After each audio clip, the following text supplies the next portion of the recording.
Okay.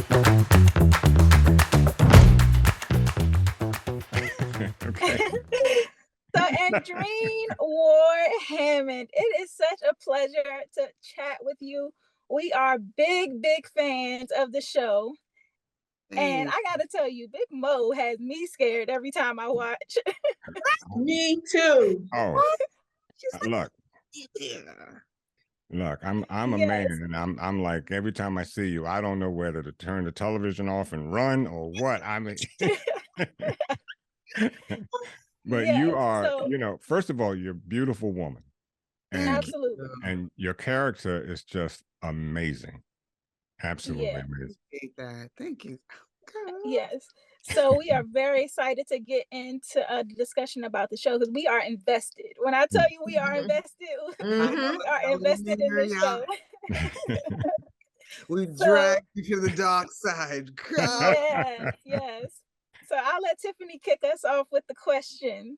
Okay. Well, thank you. Thank you for this opportunity to speak to you. Like Tiara said, we are invested. We've been invested since the first season and everything. So yeah, we've been watching from day one. So I had a question about your character with the situation that was really intense with Yes. Lil Mo and Eugene. And I feel like if it wasn't for Janelle, both of them probably would have been out of here. And am I right? Is it because Janelle intervened? What situation are you talking about specifically? I'm talking about when you had Lil Mo, you pretty much had him jump out the gang, out of Desire. But before it got to that point, it looked like you were getting ready to make the decision to get rid of Lil Mo altogether. And then Eugene had just come back with the money. So, but Janelle came in and was just like, well, what is this? And then she had the conversation with you, the sidebar outside that said, like, wait a minute, this how you do family? And after she had that conversation with you, when you went in, it seemed like you may have changed your mind. And I wanted to know if it was her influence that basically saved their lives. Absolutely, because Lil Mo has already messed up twice. He's the third go. And although I will say he did make a good decision. I mean, the drug deal was still a good deal. The fact that I could have lost it all again was enough for me to want to, because you're sloppy now. You're sloppy, young, impulsive. I'm not going to say you're the one that blew up the house, but you essentially catapulted this thing that should have been a decision not made by you. And you tried to fix it. Again, I asked you to dispose of Eugene and you did not. Although I am grateful that Eugene is alive because it wasn't the little man's fault. Still, it's a hiccup in this thing for very impulsive young men who keep making decisions when I say just chill. So third go around, if it wasn't kind of dialing me back, now we just messing all the way up because now Eugene show back up, which is going to be up in my life because this stuff, all of my business deals were aligned with him disappearing. Yep. Here he is going to interrupt that. And then the money, now you're telling me Eugene is saving you? Right. You gotta go. But he's family. Like Big Mo said, family can fuck up too. Listen. It's true. It's true. What's love got to do with it? What? Listen. And I love him, but it's impacting everything around us. And your decisions could impact my life in a way that causes me my life. Not like money, but my life, period. And he was just, Lil Mo has been incredibly impulsive. And that would just be I would have to separate business from family because you're not listening to me. And if you're not listening to me, it can't work. And you was my second. Like, you're not even discussing the possibility of a different, you're just making it without me. What? I hear that. Who brought you? Along those lines though, because we talk a lot on our show about like whether as a ruler and as like a leader of an organization, whether it's best to be loved or to be feared. And it's very clear that Mo is feared, but does Mo ever, second guess her leadership style, especially now that there's a lot of turmoil within Desire? She doesn't show it, but I think we all do. Mm-hmm. Like we get in a place that we're very familiar and it doesn't go exactly as we would prefer it to go, we start to question, we start to almost dissect the holes that brought us to this point. And she is watching all of this fall apart. She's watching, for as much as she can keep her composure, Jimmy is coming at her about Eugene popping back up. Janelle is questioning her when, not that Janelle should know her place, but it's like, don't you trust me to be, you know, the one holding the ground for us in this relationship? Lil Mo is doing his own thing. My sister doesn't want to mess with me. The crew is like, yo, this is what we're doing. If you get rid of Lil Mo, what we, you know, when it starts to fall apart at the top, now your structure, everything about everything that you do comes into question. And that's what's happening with Big Mo. It's all coming into question. Now I have to be super careful. I can't trust anybody. Yeah. Okay, Ron, you got a question? Jump on in here. I certainly do, and I'm going to jump in with both feet. Here we go. Now, I alluded to it a few minutes ago, and here it is. We have some very strong Black female gangsters on TV. And I was thinking about naming a few, but I think I'm going to keep the names down. But I do want to say your character makes them look like home economics teachers. So I want to know, did you study or did you go back and look at some of the Black female gangsters to somewhat develop your role? How did you come about that? No. Oh, that's just you? I actually joke about the fact that my daughter knows Big Mo.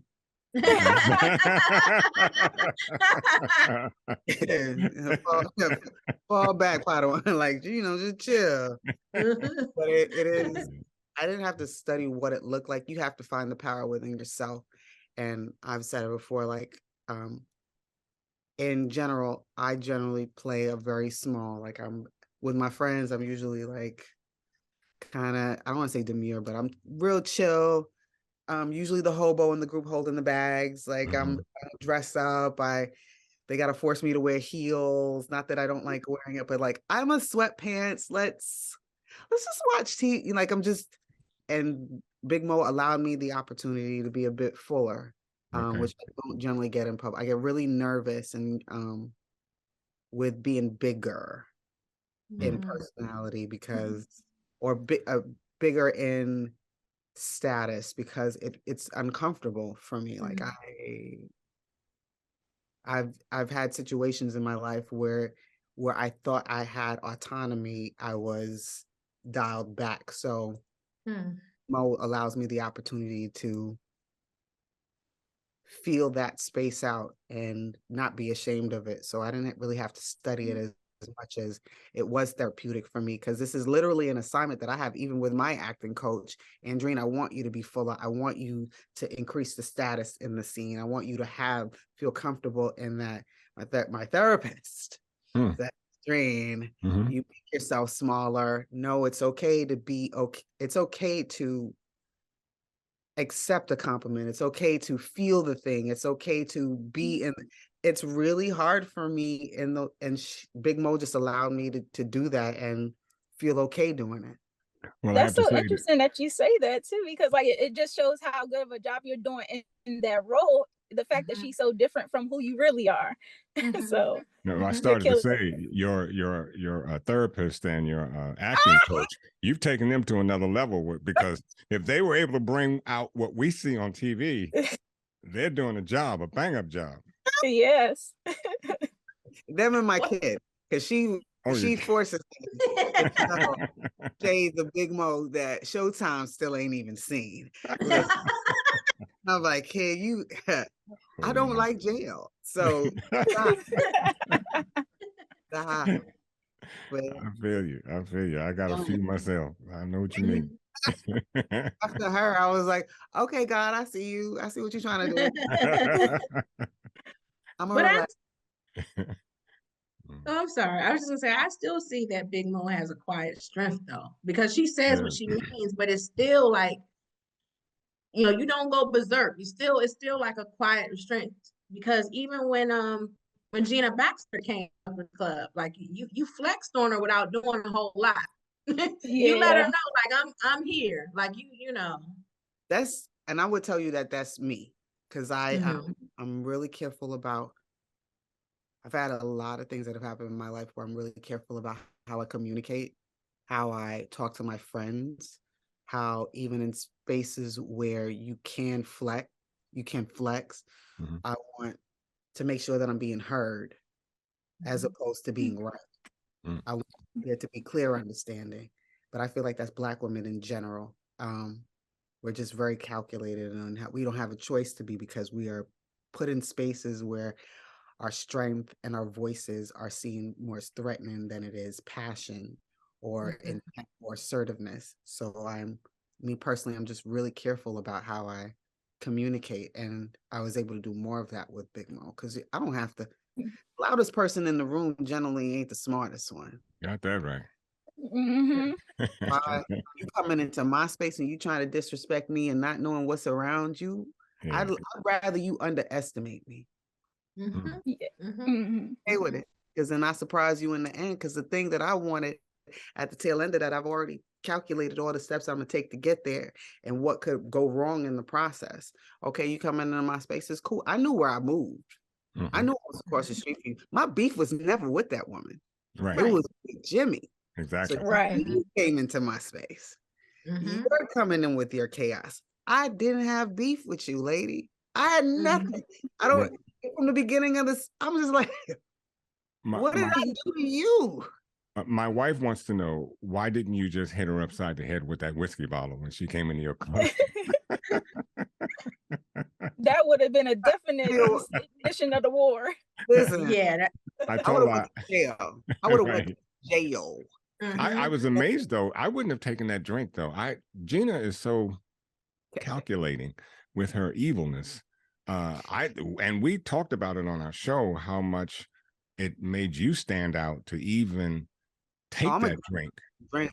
Yeah, because you brought it over here, so you were bold enough to bring it here. So if anything happens to me, camera, I'm drinking this drink, you gonna get it too. But if you save me, I'm not going to jail for you. There's no intent. The physicality and the things that, can I beat you? Can I shoot you? Can I kill you? Absolutely. Jimmy would have been dead. She would have been dead. Her kids would have been killed first. And and you wouldn't have known that it was you could assume, but you already created so many enemies that it could be anybody. And I prefer I could have taken out your whole, I could have done it so slow and so sinister that I would rather watch you suffer. So I'll drink your drink, and I'm also going to pour some out for my friends, because it's that's a tradition. Yeah, it wasn't written, but if you coming in here telling me about malt liquor, I was like, y'all mind if I waste this? They're like, no, just do it. I'm like, and there's a lot of the racial undertones, in the show as well. Racist. Go ahead, Tiff, because I know you had a question along those lines. I didn't want to step on your question. I was just going to piggyback on what Andrene said about what she would have done to Gina Baxter. And my question was about Desire and the Baxter family. Does Desire have the firepower to beat the Baxter family? Could they, if they went head to head? Because it looks like things are ramping up for a war. Do you have the firepower and the support? I know you have, the party got the 9th Ward and everything, and they have the mob ties. They definitely have more, they have more reach. But that doesn't, I think what's most dangerous, unfortunately, about when you look at gangs within our community is they're younger and they're impulsive and they've got less to lose. So there are more of them as pawns on the forefront to go out there and do anything by any means necessary, where they would lose more if they made a move, because then that would just destroy their money as opposed to it destroying anything else with us.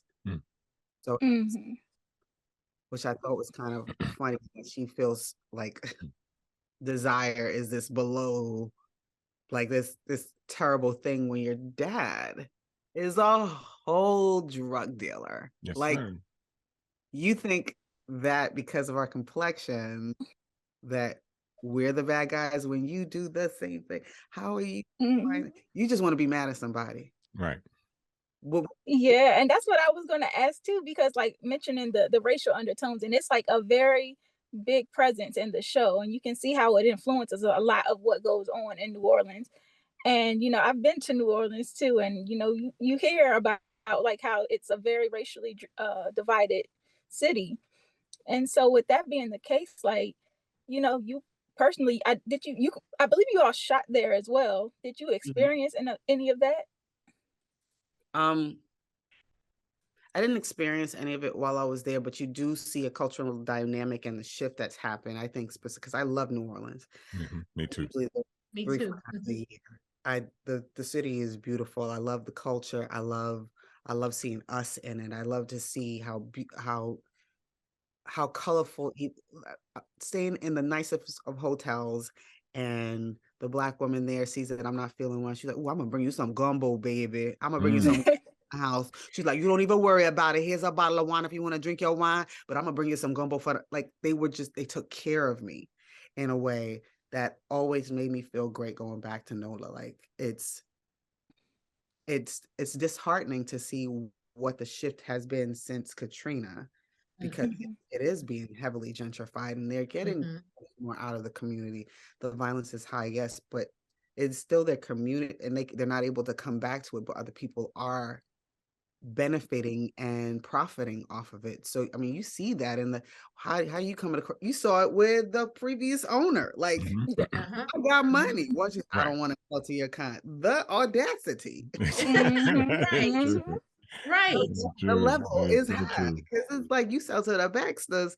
The Baxters literally were funded off of the same thing that I'm doing. So why is my money looking different than yours when my people was actually in the house? My daddy used to be there. My grandfather sung on your stage, but I'm not good enough to buy this place. Yeah, I'm gonna threaten your life, and I'm gonna get it means necessary.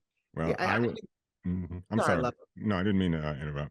No, but you see it.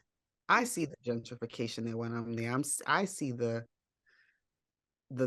properties are getting bought up, and it can only be afforded by a certain group. And I see who's making the money off of the folks being there and who work there, because who work there don't look like who live there.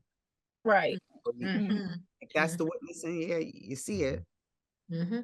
I'm a huge fan of New Orleans. It's a beautiful city. It is. I covered New Orleans during Katrina, just after Katrina. I had to go down, and the devastation was just enormous.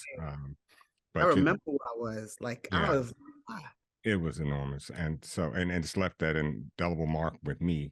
But I tend to go back because the food, you can't get food any better than you can get in New Orleans. I'm West Indian. Oh, you Western? Yeah, man. My wife's Jamaican, so I know. Oh, you too? Oh, you okay? There you go. I'm a first generation American. My whole family's Jamaican and British. Like, it's wow. I'm the first to be born here, so it's like I gain 5 to 10 pounds. One week.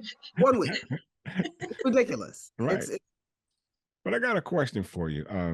Little Mo has proven to be a disappointment to you and the organization, but he was also your right-hand man. So what do you plan to do now that clearly he's turned against you, and you have enough turmoil and you need someone to kind of watch your six? So what does Big Mo do? What does Big Mo do? Ooh. Ronald. That's the $1 million question right there. Right. So I'm gonna assume that you guys have not watched 9 yet. No, we have not seen 9 yet. We're gonna watch it tonight. Well, without giving away any spoilers, but hey, help a brother out. What can we say? Big Mo, again, very strategic. She has to think about all the enemies that she has. Your enemies should be your best friends at this point, because you need to know what their next move is going to be. He felt bold enough to to go to Chris, impulsive Chris, who would do something of that nature, like without hiding his. Did he really hide his face? Like you wanted me to know. You left all the nuggets for me to know. I think it wouldn't be very smart for him to make that decision, but he looks like he did. So it literally, I at this point, because I'm on the defensive, just have to sit back and see what the next move is so that I could make it. But I would clearly have to just find my next goal, my next second. And Russell is kind of, the proximity wise, the one that I can at least have him be my eyes in while this chaos is happening, because we are in the eye of the storm, and that storm is slowly coming in and peeling as the destruction of the club has happened, as Gina Baxter walking in has happened, as me kind of snapping on Janelle, like it's just happening. I don't have a choice but to be still to figure out what the next thing is. I have to see what his move is before I can make a move. But I don't know, because he's so impulsive. I've already thought of 3 dumb moves he can make. But which one is it gonna be before I can? Yeah.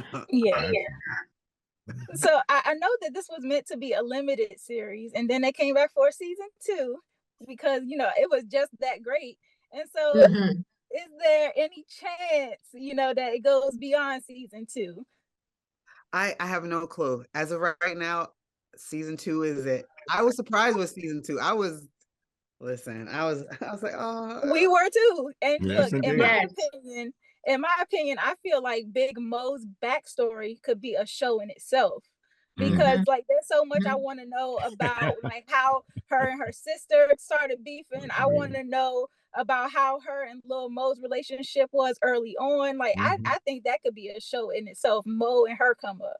I was going to ask that question. There's like the discord between the sister. I wanted to know. I was like, okay, is it because Mo is in a game? Like, what is the issue between the sisters? Is it because sister straight lace and Big Mo is in a game, and that's why sister is not seeing it for? That small pinch was me. She's because Trey went to jail for something so what he got out of is what she's trying to keep him out of. And here I am sending Lil Mo to do this thing, having no idea that Eugene. all of this would. Okay.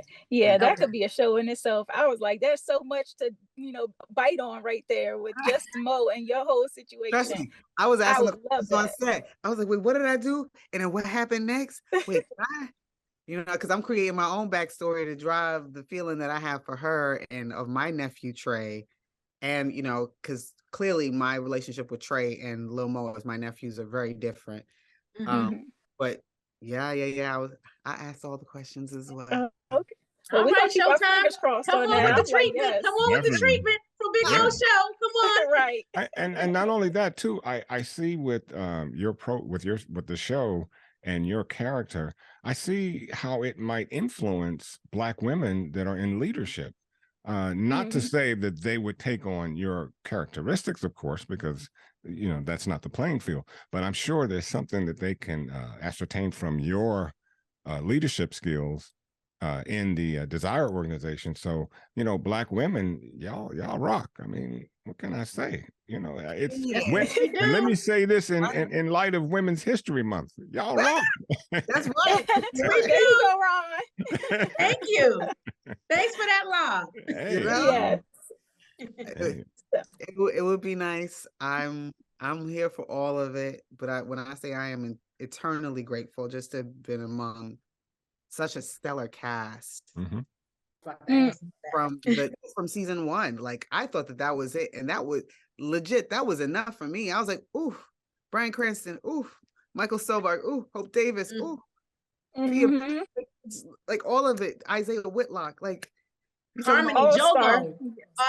I love her too. I was like, oh my gosh, this cast is so amazing. But then all-star cast. But then came Andrene Ward Hammond. Yes. If that didn't make that circle whole, nothing did.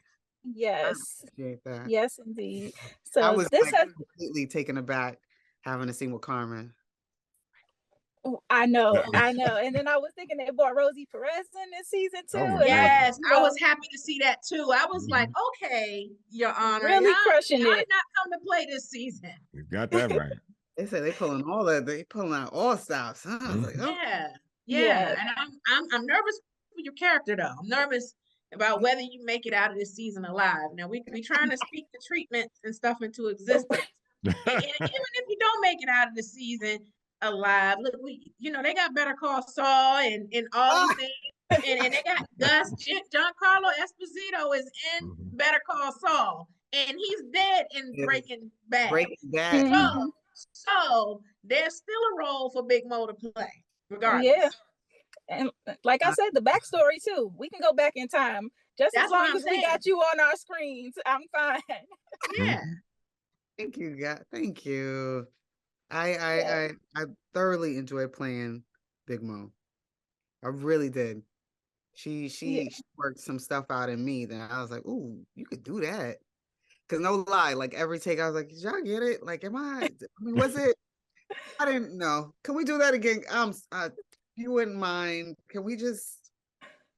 And it was never the take that I wanted, but apparently it worked out because I'm telling you, it was a fullness that I was so uncomfortable with that I questioned every time I did it.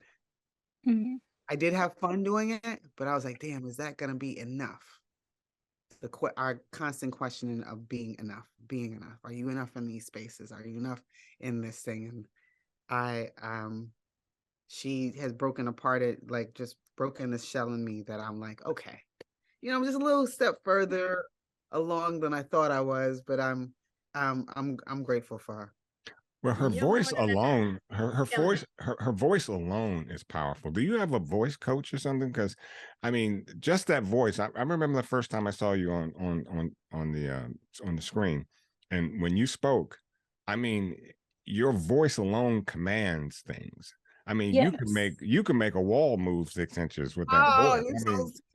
I mean, this is just the truth. I mean, so my voice is deep.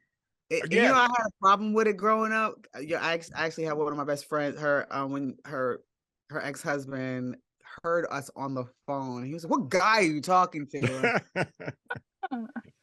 Like, I've always had a deep voice, and I always wanted to do radio, and never got a radio job. I tried hard, man. When I tell you, I was like, I think it's my voice, guys. I just got to go up and it's deep. I take my time more. I'm just as age goes, you're just like, I don't have to do too much anymore. Like, I'm more confident in it. Every bill collector, hey, Mr. Ward Hammond, yes, sir. I just go with it. Like I have no time to constantly correct. I'm like, okay, I'm all right with it now. Yes, indeed. I'm all right.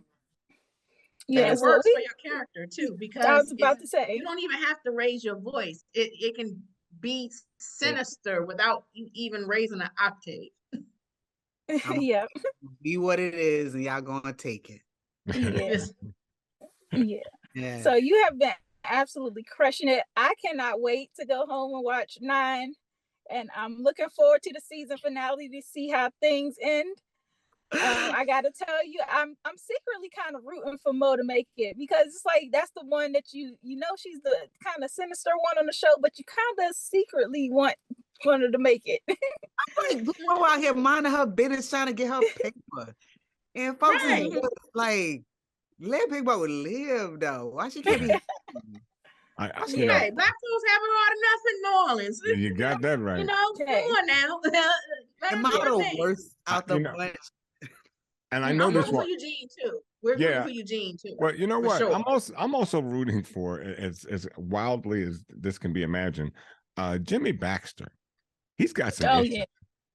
And I not that it could ever happen, but is there small chance that perhaps Big Mo and Jimmy could come together? And I'd like to see that maybe in season 3. So let's get the writers moving on that, because I think, I think there's something there. Why do you feel bad for Jimmy? Well, because Jimmy has a wife. Because of Gina. Gina for most, and then Gina's father. And Jimmy seems to now, of course, he's a calculating a gangster, and he probably will do anything to get what he wants. Okay. But at least he seems more composed than his wife. His wife is just, as my co-host says, out of pocket all the time. And and so to get back at her, wouldn't it be the ultimate betrayal for her if you and Jimmy just got together for a minute? That would be the ultimate. What they say, the enemy of my enemy is my friend. There you go. Right. There you go. The only thing is that the racial lines down there, Yeah. Would they be able to do it? Well, I mean, it could be, There's a way to do. I feel like there's a way to do everything. Oh, exactly. They just have to allow for it, and he didn't want to allow for it. That's why it was such a problem getting the club. So it's like this idea that it's not. Yeah, it is all possible. You just have to be okay with making that decision to look to be the person that is, I guess, my ally in order for those things to happen, for the racial divide to cease. Yeah. Yeah. It is all possible. All things are possible, and money talks too. So. We know that's right. And Mo got it. Yeah.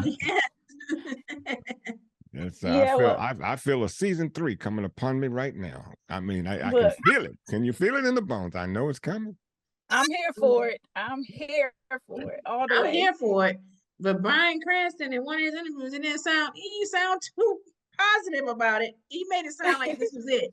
I don't know, but Bryan was okay with season 1 because it ended so immaculately. Yeah, yes, that's true. Like it was a Shakespearean ending if it could.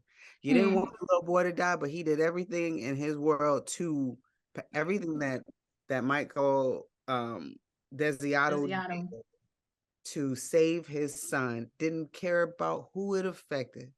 It could not have ended any different. It was going to be one or the other. It was going to be him or the boy. Right. It was no universe where it would have not ended like that, because you didn't. So many people died for that thing. Yeah. Even before having watched it, I don't see it ending any other way.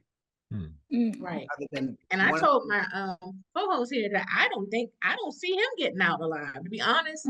I mean, I would be surprised if he does, but I feel like now, especially the way the last episode, the way he set everything up with giving Fia the college fund and everything like that, and then him saying, well, telling Olivia and Rosie Perez to back off Fia and the baby, and like, I'll be the one to help you take it down. So I feel like he's sacrificing himself. So I'll be surprised. He may make it out, but in my mind, I feel like he's not.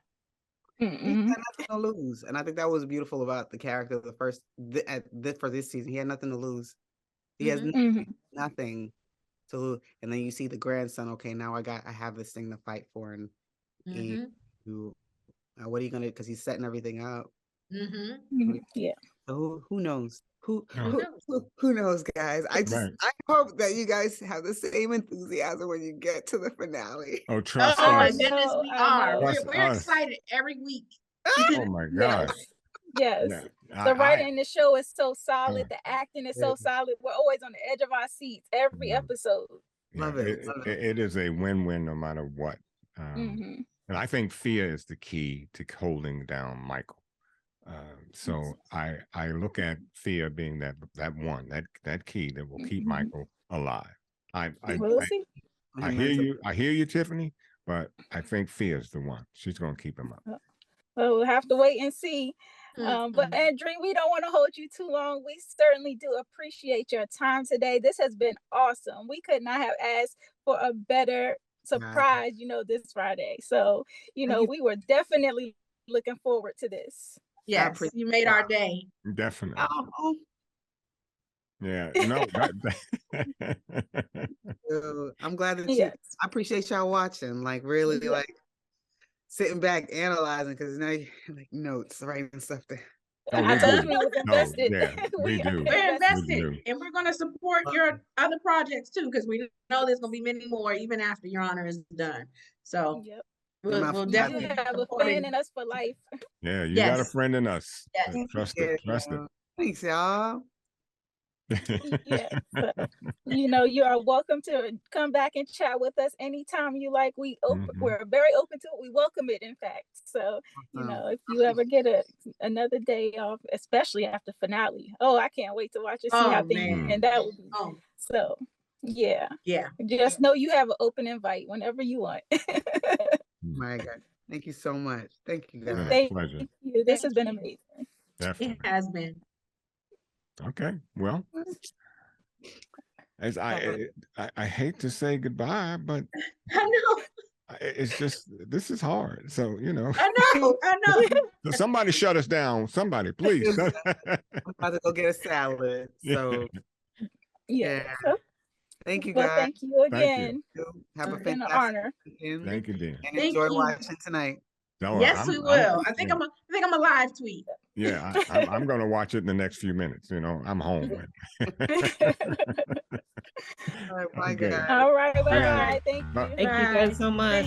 Thank you. Thank you, Morgan.